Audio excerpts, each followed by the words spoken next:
누가 저보고 그 목사님은 그 설교의 주안점을 어디다 두십니까? 무엇이 목사님 설교의 강조점입니까? 이렇게 물으신다면 아마 두 갈래로 답을 드릴 것 같아요. 제 설교의 주안점은 첫째로 그 하나님을 제대로 알고 믿자는 거예요.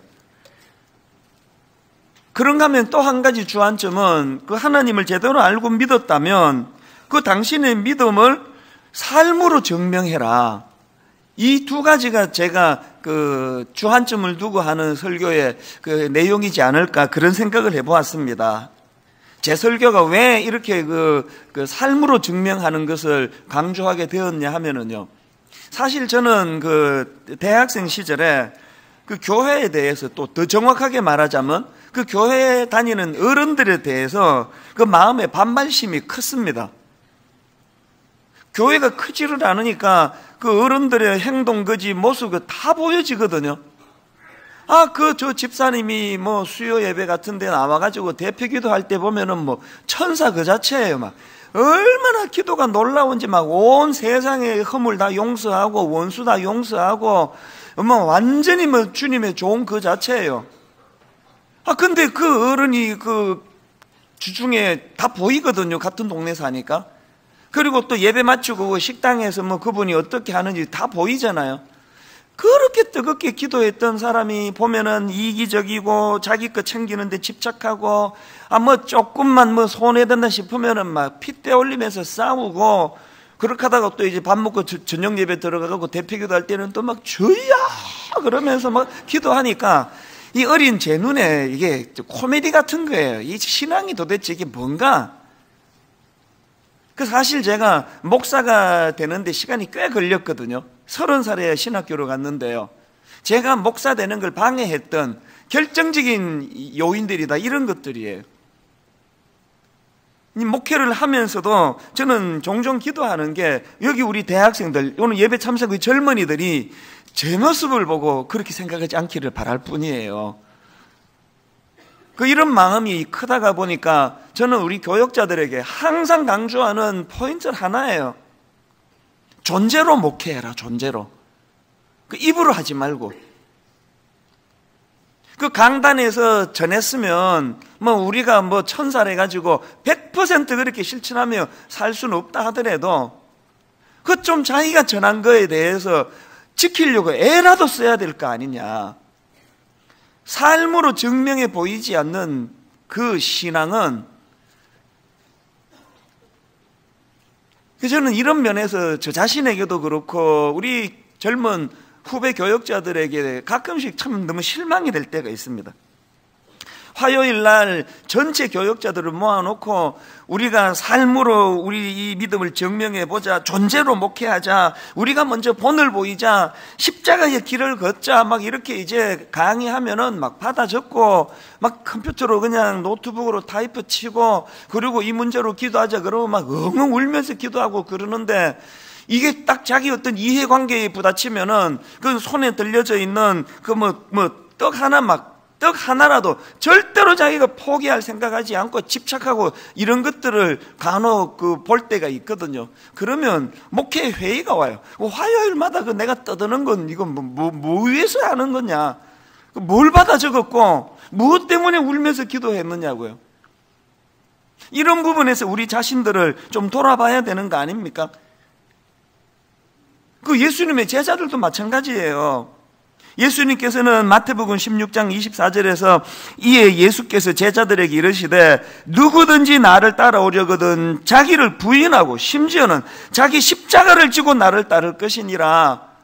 3년 내내 예수님이 이 말씀을 선포하시고 당신이 친히 모범을 보여주시고 지금 십자가를 앞에 놓고 주님께서 고뇌하시는데 마태복음 20장 20절에 보니까 그때에 세베대의 아들의 어머니가 그 아들들을 데리고 예수께 와서 절하며 무엇을 구하니 뭘 구하느냐 보니까 21절 예수께서 이르시되 무엇을 원하느냐 이르되 나의 이 두 아들을 주의 나라에서 하나는 주의 우편에 하나는 주의 좌편에 앉게 명하소서. 청탁하러 온 거예요. 엄마가.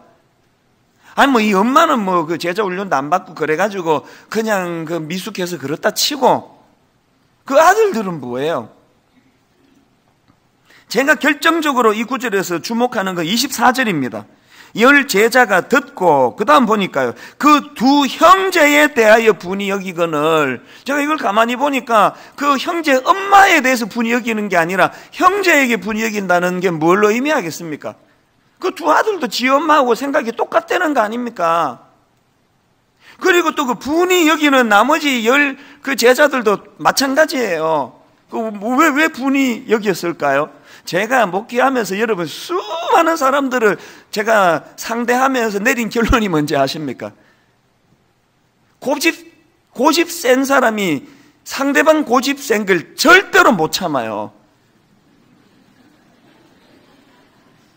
그 성격 못된 사람이요, 그 상대방 성격 못된 걸 절대로 못 견뎌요. 지금 이 제자들이요, 자기 동료 두 제자들에 대하여 분이 여긴다는 것은요, 자기들도 똑같은 생각을 하고 있다는 거 아닙니까? 자기들이 지금 예수님 우편에 앉아야 되나 좌편에 앉아야 되는데 그 형제들이 이거 다 차지해버리면 우리 뭐 하느냐고. 지금 놀라운 건요, 이 마태복음 20장에서 자리 다툼하고 있는 이때가 예수님이 십자가 지시를 예루살렘에 입성한 상황이에요. 3년 내내 그렇게 배우고 듣고 했는데 결정적으로 이해관계가 딱 맞닥뜨리면 배운 거 하나도 소용없는 거, 이게 제자들의 모습이고, 이런 제자들의 유치한 모습이 어느 자리로 갔나? 결국 예수님이 잡혀가시던 밤에 요한하고 베드로만 빼고 다 도망가는 거예요. 다 도망. 저는 이게 두렵습니다, 이 말씀이. 왜 그러냐? 오늘 우리 안에 있는 이런 죄성으로 인한 이기적인 태도, 그냥 헌신은 입으로만 하고, 희생은 입으로만 하고, 용서는 입으로만 하고, 설교 받아 적을 때만 쓰고, 삶 속에서 이게 나타나지 않으면 우리도 제자들처럼 결정적일 때 예수님을 버리고 도망갈 위험이 있다는 거예요. 사실 제가 작년 가을에 이런 문제로 시간이 없어서 제가 자세한 얘기는 못 드리지만 슬럼프가 온 거예요. 저는 잠을 너무너무 달게 자는 사람이기 때문에요, 내 생애에 불면증이라는 게 그 작년 가을에 처음 겪어봤습니다. 길게는 아니었지만 너무 내 존재가 힘든 거예요. 난 뭐 하는 사람인가? 결국은 이게 삶으로 연결이 하나도 안 되고 머리로만 맴도는데, 내 인생을 내가 30살 때 한국으로 돌아와가지고 가족 떠나서 내가 산 지가 그 당시 26년째인데 내 인생은 뭐냐? 잠이 안 오는 거예요. 내 앞으로도 계속 이렇게 살아야 되나? 내가 우리 교역자들을 봐도, 성도들을 봐도, 순장님들을 봐도 너무너무 내 존재에 대한 회의가 오니까요, 정말 힘들더라고요. 그렇게 불면의 밤을 보내면서 괴로워하고 있을 때 제가 계속 마음으로 되뇌었던 말씀이 바로 오늘 본문 고린도전서 15장 31절 말씀입니다. 형제들아, 내가 그리스도 예수 우리 주 안에서 가진 바 너희에 대한 나의 자랑을 두고 단언하노니 나는 날마다 죽노라. 나는 날마다 죽노라. 계속 이걸 제가 되뇌이고 묵상을 했습니다. 제 사무실에요, 나는 날마다 죽노라 큰 글씨로 쓴 액자를 벽에다 붙여놨습니다. 들어가면서 보고, 일하다가 또 그 들여다보고, 집에 가면서 들여다보고, 나는 날마다 죽노라. 아무리 생각해도 참 이 부끄러운 자리에 빠져있는 우리 목회자들이나 여러분들 목사라고 여러분이 믿어주십니까? 인정하십니까? 또 여러분들이 회사에 가서 여러분이 크리스찬이라고 세상 사람들이 여러분을 믿어주십니까? 이 위기예요, 위기. 이 위기를 어떻게 이거를 돌파할 수 있느냐? 답은 딱 하나더라고. 나는 날마다 죽노라. 이게 되뇌이는 거예요. 이 나는 날마다 죽노라가 무슨 뜻인가 알고 묵상해야 될 거 아닙니까? 원어로 나는 날마다 죽노라를 그대로 순서대로 직역을 하자면, 원어 그대로 직역하면 이렇습니다. 매일 나는 죽는다. 이게 그렇게 돼 있습니다. 그럼 매일 나는 죽는다가 이게 무슨 뜻이냐? 이 두 갈래로 설명할 수 있는데, 나중에 여러분 영어 성경으로나 여러 번역본을 보면은요, 이 구절을 번역한 게 딱 두 갈래예요. 여기 나오는 매일 나는 죽는다라는 이 말씀은요, 첫째로요, 나는 날마다 죽음의 위험을 당하고 있노라, 그 뜻이에요. 바울이 예수 믿고 사명을 감당하느라 얼마나 그 힘든 삶을 살았습니까? 고린도후서 11장 23절부터 한번 보십시오. 내가 수고를 넘치도록 하고 옥에 갇히기도 더 많이 하고 매도 수없이 맞고 여러 번 죽을 뻔하였으니 유대인들에게 40에서 하나 감한매를 5번 맞았으며 3번 태장으로 맞고 1번 돌로 맞고 3번 파선하고 일주일을 깊은 바다에서 지냈으며 여러 번 여행하면서 강의 위험과 강도의 위험과 동족의 위험과 이방인의 위험과 시내의 위험과 광야의 위험과 바다의 위험과 거짓 형제 중의 위험을 당하고 또 수고하며 애쓰고 여러 번 자지 못하고 줄이며 목마르고 여러 번 굶고 춥고 헐벗었노라. 바울이 지금 자기가 겪었던 이 고통스러운 수많은 내용들을 피력하는데 이걸 딱 한마디로 요약하자면 나는 날마다 죽노라, 그 얘기예요. 여러분에게 예수 믿고 복받고 부자되고 잘 살고 편해지고 이것만 있습니까? 여러분이 예수 믿었기 때문에 부어진 사명이 있어서 이런 그 사명으로 인한 고통, 아픔, 이걸 좀 경험하면서 살고 계십니까? 어떠신지 모르겠습니다. 그런가 하면 두 번째로 여기 나오는 나는 날마다 죽노라라는 이 말씀은요, 또 이런 뜻이에요. 그런 죽음의 위험이 있다면 나는 기꺼이 죽겠다. 그런 죽음의 위험이 내게 있다면 나는 기꺼이 죽을 준비가 되어 있다. 이게 나는 날마다 죽노라의 뜻이에요. 사도행전 21장에 보면은 바울이 돌레마이라는 항구 도시에서 그 빌립의 집에 머물고 있는데요. 그 빌립의 딸들이 바울에 관하여 무슨 예언을 하는가 하니까 바울이 지금 예루살렘으로 지금 가고자 하는데 이제 바울이 예루살렘으로 가면은 붙잡혀가지고 큰 곤욕을 치를 수 있다는 거예요. 주변 사람들이 그 예언을 듣고는 바울을 사랑하니까 당연히 말렸죠. 울면서 말린 거예요. 바울 선생님 가지 마시라고. 거기 가면 그렇게 위험하다는데 죽을지도 모른다는데 가지 마시라고 막 울면서 그렇게 권면을 하니까 바울이 하는 말이 사도행전 21장 13절입니다. 바울이 대답하되 여러분이 어찌하여 울어 내 마음을 상하게 하느냐. 나는 주 예수의 이름을 위하여 결박당할 뿐 아니라 예루살렘에서 죽을 것도 각오하였노라 하니. 여기서 지금 바울이 실제적으로 이게 지금 여기서 뭐 성경 공부하면서 우리 예수 잘 믿으면 뭐 사명 때문에 죽을지도 모릅니다. 그러면 뭐 아멘하고 하는 그 분위기가 아니에요. 지금 이게 지금 실제예요. 실제. 그 실제적인 현실에서 주변에서 다 가지 말라고 말릴 때 나는 가야 되겠노라고 하면서 나는 예수님 이름 때문에 결박당하는 그 정도가 아니라 예루살렘에서 죽을 것도 각오하였노라. 이걸 한마디로 줄이면 나는 날마다 죽노라예요.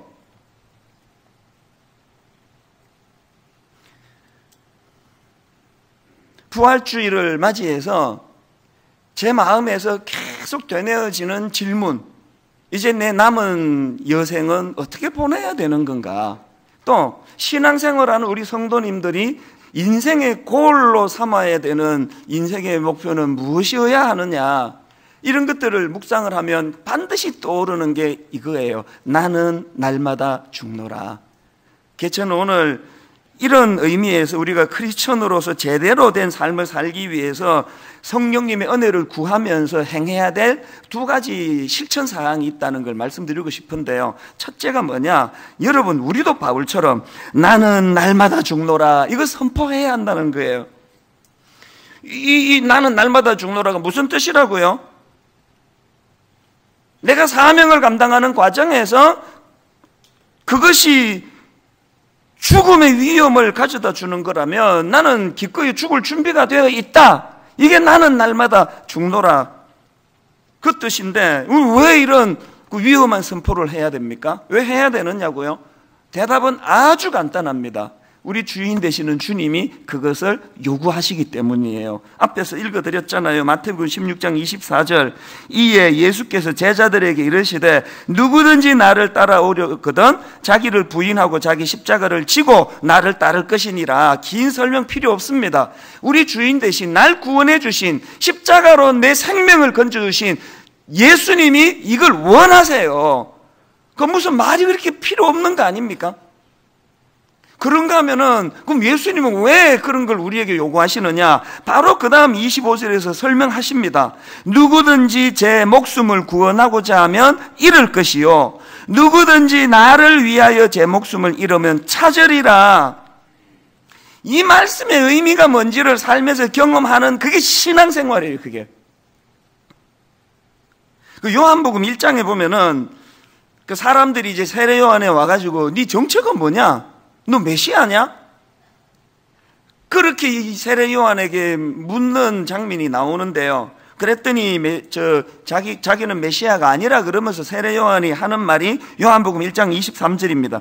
이르되 나는 선지자 이사야의 말과 같이 주의 길을 곧게 하라고 광야에서 외치는 자의 소리로라 하니라.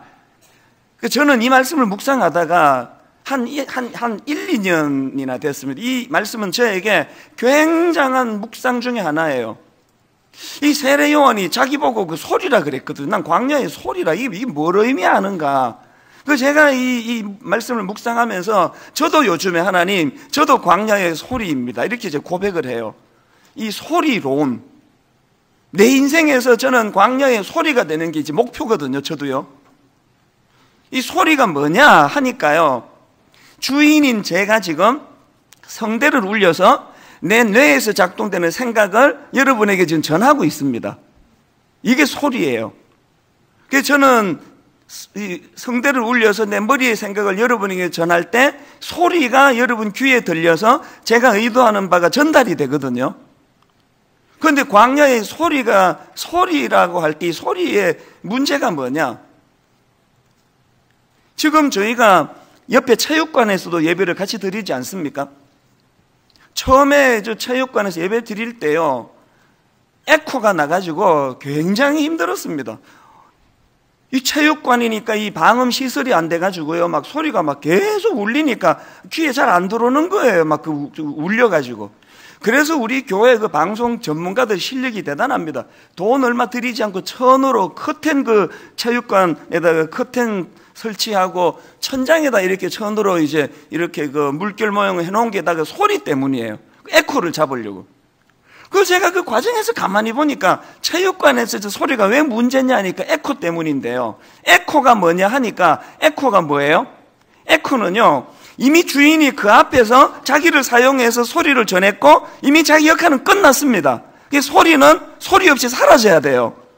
그 앞에 소리가 사라져야 그 다음 주인이 지금 말하고자 하는 메시지가 전해져야 되는데, 에코는 뭐냐? 자기 역할이 끝났는데도 안 없어지려고 하는 몸부림이 그게 에코더라고요. 에코 잡는 게 진짜 중요하더라고요. 이 소리를 전하는데. 제가 이거를 깨닫고 나서 하나님 앞에 드리는 기도가 그겁니다. 하나님, 제가 에코가 되지 않기 원합니다. 주님이 저를 쓰실 때 선명하게 소리로 전달이 되고 내 역할이 끝나면 소리 없이 사라지기를 원합니다. 저 이제 50대 중반밖에 안 돼가지고 제대로 은퇴하려면 시간 많이 남아 있습니다. 그러나 1, 2년 전부터 저는 하나님 앞에 기도합니다. 은퇴 이후를 놓고 아버지, 제가 추해지지 않도록, 아버지, 제가 에코가 되지 않기 원합니다. 계속 그렇게 하나님께 지금도 구하고 있습니다. 아버지, 주인이 소리를 요렇게만 내면 요렇게만 전달하고 너무 소음을 크게 내지도 않도록, 주인이 원하시는데 소리 귀찮아게 주고 소리 안 내는 짓도 하지 않고, 광야에 제가 소리가 되기 원합니다. 부끄러운 고백이지만요, 에코가 되지 않겠다는 이 제 마음의 그 소원은요, 바울의 빌립보서 1장 20절의 소원하고 비슷하다고 감히 말씀드릴 수 있습니다. 나의 간절한 기대와 소망을 따라 아무 일에든지 부끄러워하지 아니하고 지금도 전과 같이 온전히 담대하여 살든지 죽든지 내 몸에서 그리스도가 존귀하게 되게 하려 하나니, 제 목회가 사람들에게 너무너무 인정을 받는 평탄한 목회든지, 내 목회가 맨날 오해받고 돌맞고 욕이나 얻어먹는 그런 목회든지, 내 몸부림의 모든 결론은 나로 말미암아 그리스도가 존귀하게 되는 것, 이게 소리가 되고자 하는, 그래서 제가 하나님 앞에 에코 같은 인생이 되지 않기를 원한다는 그 고백이거든요. 그런데 제가 드리고 싶은 메시지가 뭐냐면요, 아까 예수님께서 말씀하셨잖아요.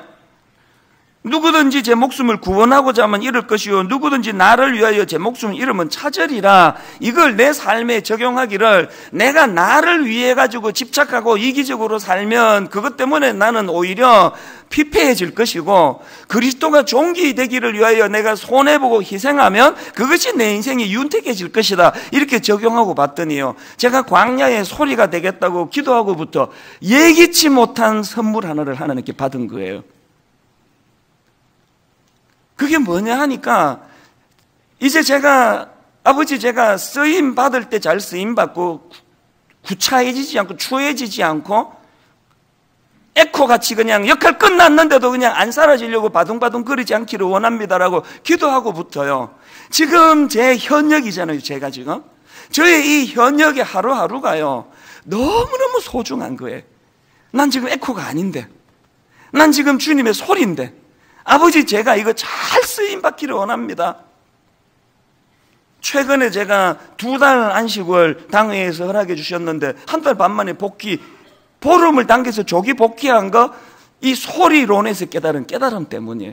제가 이제 막 좀 육신이 지쳤던 거 한 일주일 쉬니까 다 풀리더라고요. 그리고 이제 앞으로 우리 교회가 어떤 방향으로 갈지를 한 달 하나님 앞에 기도하면서 그렇게 정리해 보니까 다 정리가 다 되더라고요. 그래서 이제 1달 좀 지나니까 다 정리가 됐는데, 이 아까운 시간을 보름씩이나 내가 왜 빈둥빈둥 집에서 내가 놀아야 돼? 못 견뎌서 제가 2주 당겨서 복귀한 거거든요.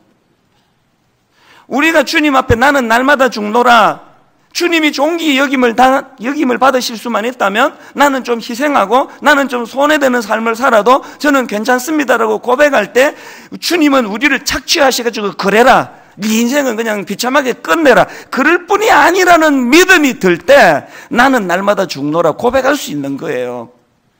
요즘에 제 인생은요, 원래부터 전 뭐 그렇게 행복했던 사람이지만 황홀합니다. 황홀.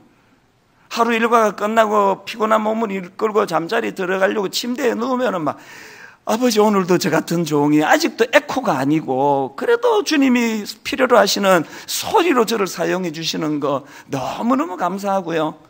아침에 새벽에 한 3시, 어떨 때 4시, 그렇게 아침에 눈이 딱 뜨지면 딱 첫 번째로 드는 느낌이, 나 아직 살아있는 게 너무 감사해요. 내가 아직도 소리로 쓰일 수 있다는 게. 저는 여러분 삶 속에서 나는 날마다 죽노라, 이 의미를 아시면서 이것을 늘 독백하는 여러분 되시기를 바랍니다. 그런가 하면은 2번째로 또 우리가 해야 할 일이 하나 더 있는데, 그게 뭐냐 하니까요, 여러분 그런 선포, 나는 날마다 죽노라라는 선포가 가능하기 위해서 우리가 이 부활신앙으로 무장돼야 되는데, 부활신앙. 제가 오늘 본문 고린도전서 15장에서 깨달은 게 하나 있는데, 발견한 게 뭐냐 하니까요, 자 여러분, 나는 날마다 죽노라 이 선포를 바울이 고린도전서 15장 31절에서 나는 날마다 죽노라 그렇게 선포했는데, 그 앞에 바울이 겪은 게 하나 있다는 거예요. 겪은 게. 그게 뭐냐? 자, 그 31절보다 훨씬 앞입니다. 15장 4절을 한번 보세요.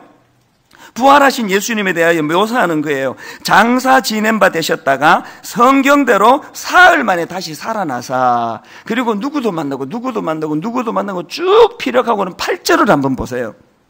맨 나중에 만삭되지 못하여 난 자 같은 내게도 보이셨느니라. 제가 발견한 게 뭐냐 하면은요, 바울이 31절에서 나는 날마다 죽노라, 이 엄청난, 난 죽어도 좋다라고 고백할 수 있었던 이 고백이 있기 전에 전제 조건이 뭐였나? 만삭되지 못한 나 같은 사람에게도 부활하신 주님이 내게도 보이셨느니라. 그가 부활하신 주님을 경험했단 말이에요. 부활하신 주님으로 말미암아 이 땅에서의 삶은 잠깐 텐트 치고 사명 따라 사는, 훈련하는 데고, 부활하신 주님을 따라 나도 부활하여 영원한 생명을 얻게 될 것이라는 이 믿음이 그에게 있었기 때문에 나는 날마다 죽노라, 이게 가능해졌다는 거예요. 더 재밌는 건요, 31절에서 바울이 나는 날마다 죽노라 그렇게 고백하는데, 그 고백하기 바로 앞에 30절, 31절 바로 앞에 30절에서 바울이 무슨 말을 하느냐? 또 어찌하여 우리가 언제나 위험을 무릅쓰리요? 무슨 뜻인지 아시겠죠? 내게 부활신앙이 없다면 내가 왜 이런 바보 같은 짓을 왜 해? 내게 부활신앙이 없다면 나는 날마다 죽노라 같은 이런 어리석은 소리를 내가 뭐하러 해? 바울은요, 그 어리버리한 사람 아닙니다. 요즘으로 치면 뭐 아주 그 석학이에요, 석학. 그냥 막 감정에 들떠가지고 사는 사람 아닙니다. 그 똑똑한 바울이 부활하신 예수 그리스도를 만나고 나니까 인생의 계산이 나오는 거예요. 잠깐 있다 없어질 이 땅에서 뭘 좀 누리겠다고 아둥바둥하는 이런 미련한 짓 때문에 영원한 하나님 나라에서 손해될 짓 안 하는 게 좋겠다. 그 합리적인 바울의 생각이고 계산이거든요. 이제 내 삶은 이 땅에서 죽음으로 끝나는 거 아닌 걸 내가 알게 됐다. 이제 여기서 인생 끝나면 모든 걸 아시는 주님 앞에 다시 영광스러운 부활의 모습으로 나는 서게 되었다. 이 확신을 가지고 있으니까 나는 날마다 죽노라. 까짓 그 죽으면 천국 가는데 이 부활신앙 아닙니까? 그거는 목사님이요. 저랑 친한 목사님이 계시는데 이 목사님이 이제 대학교 다닐 때 운동권이었대요. 그 데모하는 그런 운동권이었는데 막 주동에 사는 분은 아니고 의협심이 강한 분이니까 이제 그 운동권 안에서 이제 데모하고 뭐 그렇게 살았는데 이분에게 이제 고민이 뭐냐 하니까요. 그 데모할 때 전투조라고 그 맨 앞에서 싸우는 역할을 하는 팀이 있다고 합니다. 근데 친구 하나가 계속 이 목사님 보고 이제 대학생 때 네가 맨 앞에 서라는 게 자꾸 네가 맨 앞에 서라고 그게 얼마나 부담스럽습니까? 계속 이제 자기 보고 맨 앞에 서라고 그러니까 이 목사님이 이제 그게 힘들어가지고 그 친구한테 너는 왜 맨날 나보고 맨 앞에 서라 그러느냐 그렇게 이제 따졌대요. 그랬더니요 그 친구가 한 말이 정말 재밌습니다. 왜 넌 나보고 맨날 맨 앞에 서라고 그러냐 그랬더니 그 친구가 하는 말이 임마 너는 죽어도 부활하잖아. 여러분 웃으셨지만요 그 한마디가 이 목사님 인생에요 엄청난 영향을 미쳤다는 거예요. 우리가 세상 사람들에게 보여줘야 될 거 바로 이거 아닙니까?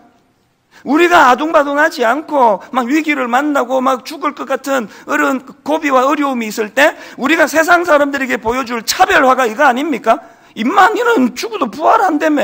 근데 그렇게 그냥 막 죽을까봐 두려워 부들부들 떠는 거 그거 모순 아니냐? 세상 사람들이 우리에게 하는 항변이 그거 아닐까요? 여러분 진짜 부활할 부활신앙 갖고 계세요? 그럼 그렇게 사는 거 이상한 거 아닙니까? 그 목사님이 이제 또 이런 말도 하더라고요. 이분이 서울대 그 자연대 출신이에요. 여기 동창들이 이제 그 자연과학을 하던 사람인데 뭐 게다가 뭐 서울대학을 나왔으니까 뭐 얼마나 똑똑하겠냐고요. 자연과학을 하는 입장에서 죽은 예수님이 부활했다는 건 이건 있을 수 없는 일 아닙니까? 그래가지고 그 똑똑한 동창들이요. 동창 모임 같은 거 이제 뭐 어떻게 뭐 술 한 잔씩 할 때도 이제 목사님도 따라가가지고 자기는 이제 안주만 먹겠죠. 그렇게 이제 이야기하면 꼭 그 동창들이 하는 말이 있대요. 목소리 착 낮춰가지고요. 너 우리한테만 말해봐라. 사실은 니도 부활 그 안 믿지?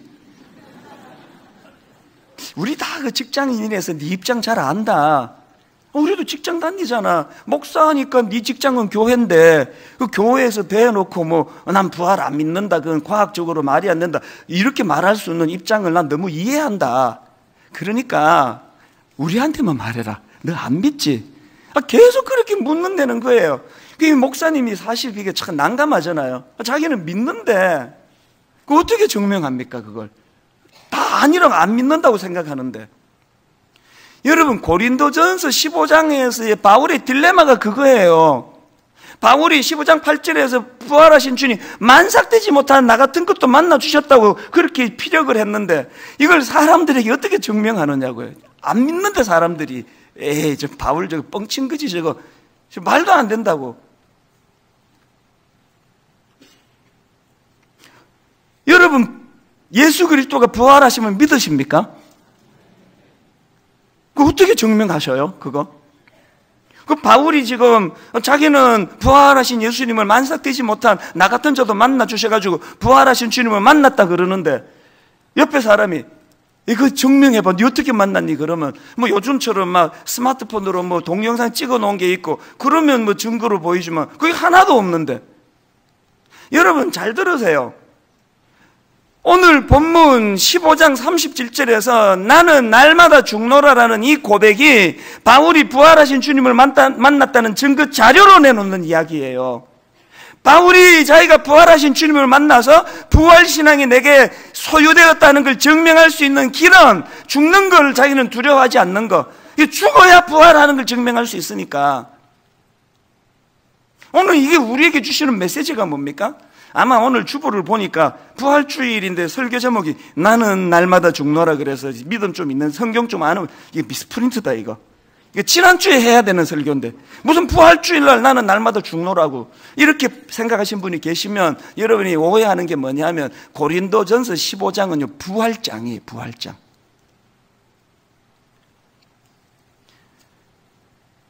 여러분이 예수 믿는다면, 여러분이 부활하신 주님을 진짜 믿는다면 그거 어떻게 증거합니까? 뭐로 증명해냅니까? 바울이 우리에게 보여주는 것처럼 우리가 증명할 한 가지 중요한 포인트가 그거 아니겠습니까? 세상 사람들과 좀 다르게 사는 거. 세상 사람들은 부활을 안 믿어요. 이 단계 끝이에요. 그러면 뭐 사기를 쳐서라도 난 뭐 그냥 눈에 눈물을 흘리게 해서라도 내가 이 땅에서 잘 살아야지. 그렇지 않습니까? 이 무리수를 두고 막 욕 얻어먹든지 말든지 돈에 집착하고 막 나이 들수록 뭐 노욕이 더 드는 거 아닙니까? 이제 인생 얼마 안 남았는데 하여튼 막 그냥 막 바람을 펴서라도 막 어떤 무슨 짓을 해서라도 난 내 행복을 내가 추구할 거야. 이렇게 세상 사람들이 아등바등 살아간다면 부활신앙을 가진 우리가 그들에게 나는 예수 믿는다는 사실을 증거할 수 있는 유일한 대안이 있다면 그들과 다르게 사는 거예요. 손해보고 희생하고 억울한 일 당해도 그거 별로 개의치 않고 심지어는 죽음이 내 앞에 어른어른거려도 그거에 대하여 세상 사람들과는 좀 차별화된 삶을 살아가는 거 그렇게 넉넉하게 여유롭게 손해당하고 희생당하고 해도 별로 답답하지 않은 삶을 보여주는 거예요. 그래서 옆에 사람이 너는 어떻게 우리랑 이렇게 다르게 사니? 넌 어떻게 우리랑 이렇게 다르냐? 나 같으면 너 죽을 것 같은데. 그때 씩 웃으면서 한마디 하는 거예요. 그건 난 예수 믿잖아. 난 부활신앙이 있잖아. 부활신앙이. 이게 우리가 증명해내야 될 가슴이 아픈 건요, 영적인 침체 시대를 살아가는 저희들은요 말씀 전하는 목사를 위시해가지고 이걸 보여주는 걸 거의 찾아볼 수가 없었습니다. 말은 부활신앙이라 그러는데 이 땅은 잠깐 지나가는 텐트 치고 사는 세상이고 영원한 주님 나라에서 내가 살 거라고 말은 그렇게 하는데 이 땅밖에 없다고 생각하는 것보다 더 집착하고 손해 안 보려고 그러고 막 떡 하나라도 뺏길까 싶어가지고 막 부들부들 떨고. 지난 한 주간 그 새벽 집회를 저희 교회에서 저녁마다 가졌거든요. 월요일부터 금요일까지 가졌는데요, 목요일 저녁에 좀 특별한 시간을 가졌습니다. 그 김상철 감독이라는 분이 만든 순교라는 제목의 영화가 있는데 그 영화 중에서 이제 한 40분짜리를 이제 허락을 받고 이거를 이제 발췌를 해서 보여줬습니다. 그게 뭐냐 하니까 여러분 그 2007년도에 있었던 아프간 단기 선교 사태 기억하시죠? 불행하게도 거기에서 2명의 그 젊은이 목사님 한 분, 인솔했던 목사님 한 분, 또 청년 한 분 이렇게 두 사람이 목숨을 잃는 비극이 있었고 세상에서 엄청난 비난을 받았던 기억이 지금도 생생해요.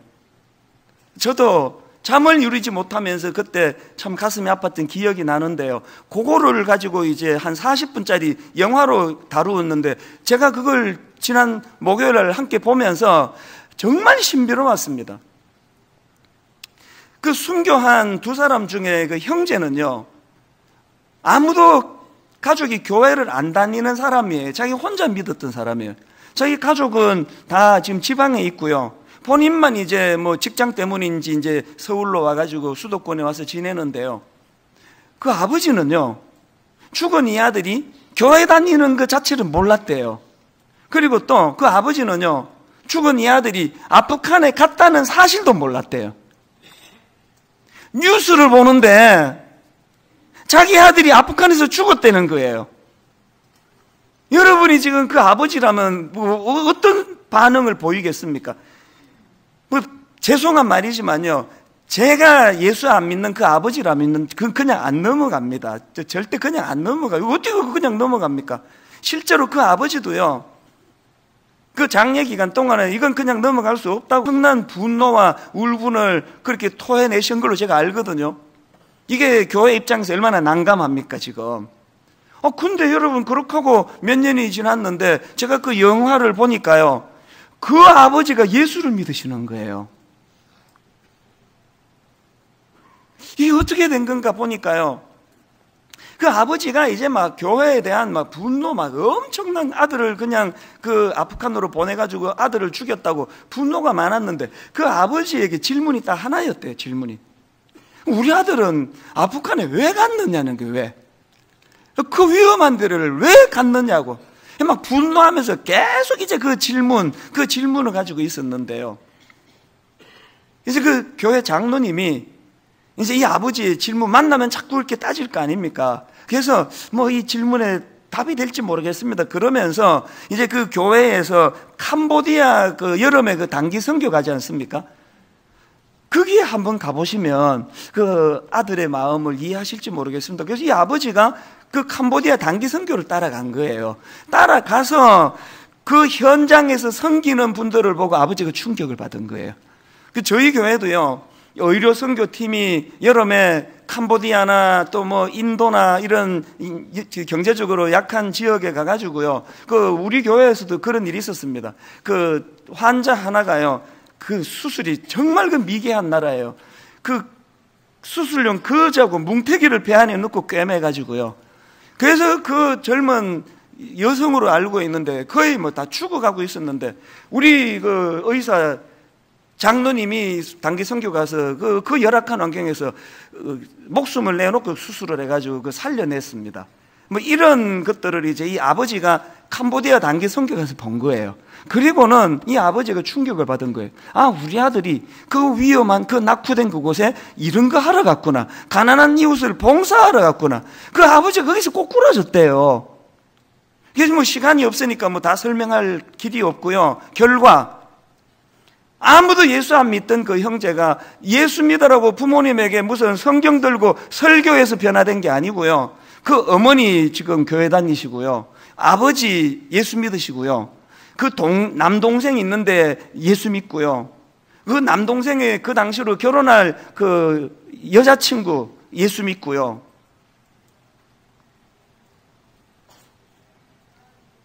오늘 우리가 우리 삶 가운데 나는 날마다 죽노라. 내 삶 속에서, 그래서 내 삶 속에서 세상 사람들과는 좀 구별된, 세상 사람들과 좀 다른 이런 삶을 살아낼 때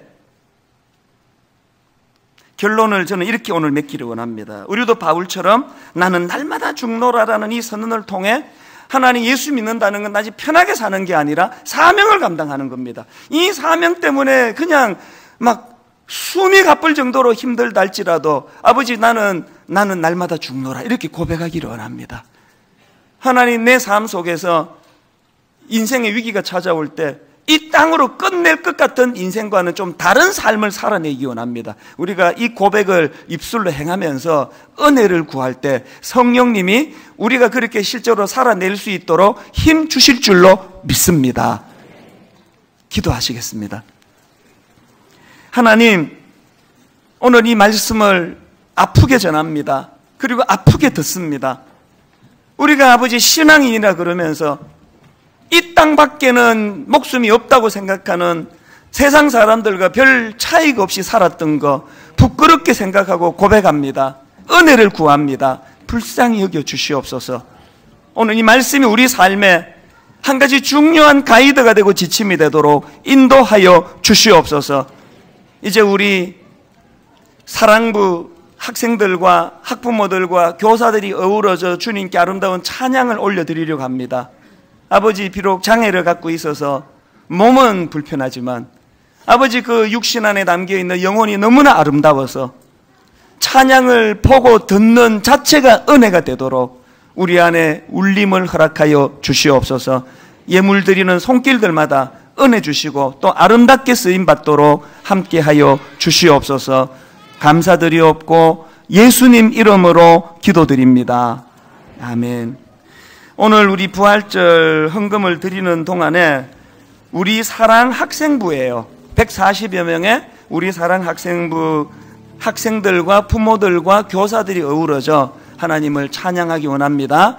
하나님께서 이 찬양 받으실 줄로 믿습니다. 우리 같이 헌금하시도록 하겠습니다.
우리 다시 한 번 더 큰 박수로 축복하면서 격려를 보내드립니다.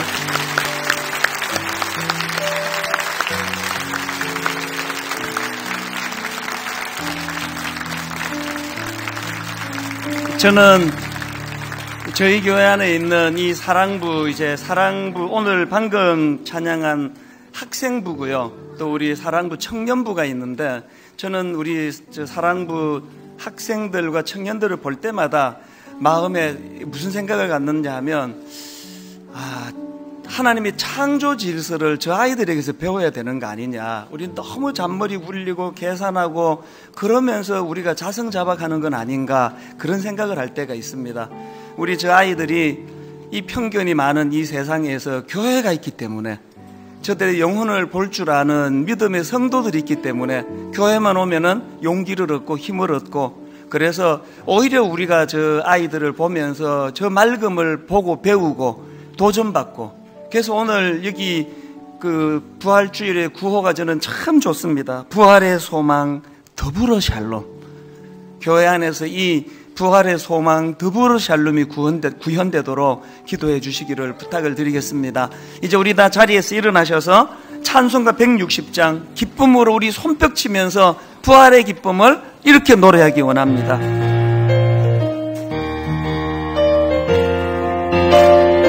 무덤에 머물러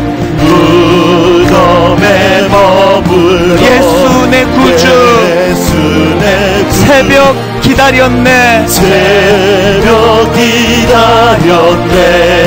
예수 내 주 원수를 다 이기고 무덤에서 살아나셨네. 어둠을 이기시고 나와서 성도와 함께 길이 다스리시네. 사셨네 예수 다시 사셨네. 하나님, 오늘의 이 예배의 기쁨이 우리 삶 가운데 늘 흘러넘치도록 도와주시고, 우리 삶 가운데 나는 날마다 죽노라 이 담대함을 가지고 살아가도록 함께하여 주시옵소서.